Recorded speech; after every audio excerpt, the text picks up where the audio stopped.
Hey, Matt here at epicrealestate.com.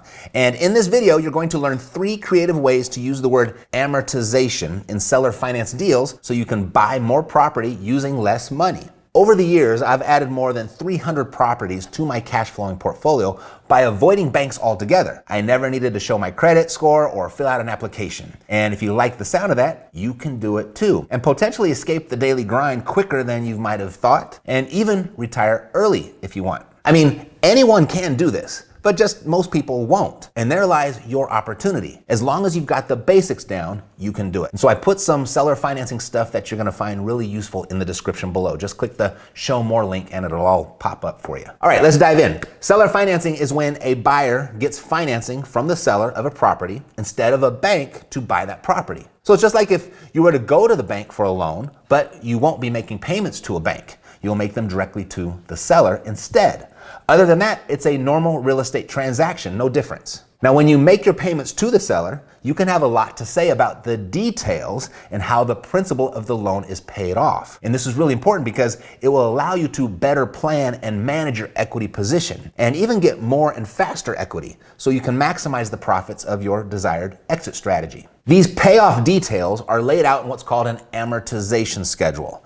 Now, a conventional bank knows really only one way, and that's the first way that we'll go over: the declining balance amortization. Now, this is an accelerated method of amortization where the periodic interest of your payment declines, but the principal repayment increases with the age of the loan. So for a simple example, if you purchase a $100,000 property, you put 20% down and borrow the rest at 4% interest, your monthly payment to the seller is $477.42. Now, of that first payment, the majority of your payment goes to interest, as represented by the yellow area. The green area represents the amount of your payment applied to the principal. Now, as time goes on, each subsequent payment pays less to interest and more to the principal, and the principal owed slowly declines, represented by the red line running through the middle. What's actually happening here is that as the loan balance declines, it leads to a lower interest charge. Thus, the longer the loan is in place, the repayment of the principal accelerates. This is the traditional amortization schedule a bank will abide by, and it really benefits the lender, the bank, as they get the majority of their interest up front, and you don't pay down the majority of the principal until the end. So when your closing agent draws up your seller financed loan documents, they will almost assuredly default to this declining balance amortization schedule, unless you request otherwise. And that brings us to the second type of amortization, which is more fair to you, the buyer, and that is straight line amortization,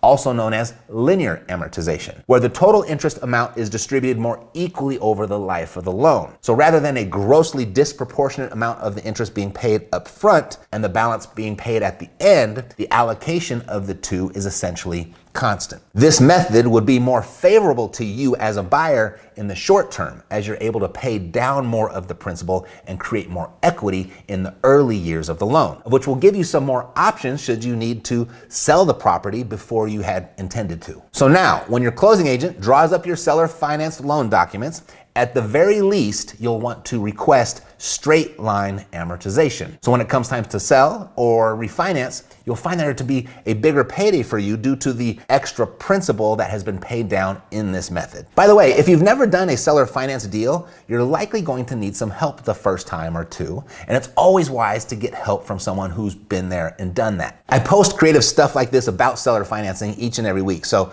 you can stay tuned right here and just click the subscribe button to get that help for free. Now, the third type of amortization that almost no one ever talks about is negative amortization. And this is when the total payment of a period is lower than the interest charged for that period. It means that there is nothing left from the periodic payment to repay the principal, and the remaining interest charge will accumulate to increase the outstanding balance of the loan. The loan balance increases over time and will be repaid at maturity. So a neg am loan, short for negative amortization like this, could be very useful for short-term financing. Like if your plans were to fix and flip the property, or if you purchased the property at a deep discount and just wanted extra cash flow by way of a lower payment, or if you are anticipating appreciation, whether that comes naturally or you force it on the property. So now you know 3 creative ways to use the word amortization when putting together a seller finance deal. And if you'd like to go deeper in learning how to find seller finance deals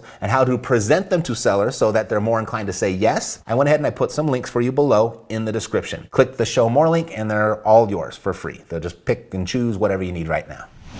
So what did you find most valuable? Let me know below also. And who do you know that may also enjoy this? When their name comes to mind, please share it with them. Oh, and if you're already subscribed, I went ahead and I pulled this video out special for you to watch next. Otherwise, I'll see you next time. Thanks for watching.